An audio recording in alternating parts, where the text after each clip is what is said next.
செமையா போட்டீங்க. Power play நம்ம கையில இல்ல, ஆனா அதுக்கப்புறம் ஓவர்லாம் நம்ம கைக்கு வந்துருச்சு. ஸ்பின்னா போடுங்க, எப்படி அவங்க மரக்கன்று நடுவாங்க. நம்ம தான் வின்னு. அடுத்த வாரம் அவனுக்கு உள்ள போட்டு அவுட் ஆயிடுவாங்க.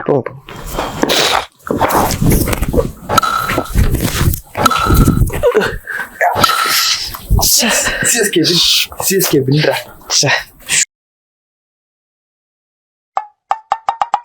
ஏண்டா டெஸ்ட் மேட்ச் ஆடிட்டு இருக்க டீம் வின் பண்ண வச்சிருக்கேன்.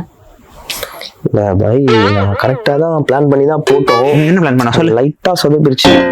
இல்ல லாஸ்ட்ல டோனி பாய்க்காக தான் ஷர்துல் எல்லாம் வச்சிருந்தேன். பட் அவங்க டீம்ல இருந்து வந்த ஆளாச்சா, சரி அவங்க டோனி பாயோட சீக்ரெட் எல்லாம் தெரியும்னு பார்த்தேன். பட் அவரே அடிச்சிட்டாரு. அதான் ஸ்பின் போட்டாதான் அவர் அவுட் ஆயிடுவான்னு தெரியல. ஸ்பின்ன போட்டு அவுட் ஆக்க வேண்டியதானே. இந்த முன்னாடி இருக்க விக்கெட் எல்லாம் ஸ்பின் போட்டு தான் அவுட் பண்ணேன். இந்த 2 விக்கெட்டுக்கு தான் ஷர்துல் வச்சிருந்தேன். ஏதாவது வந்துட போகுது. இதுல வேற சின்னத்தலை உள்ள சுத்திட்டு இருக்கு. வா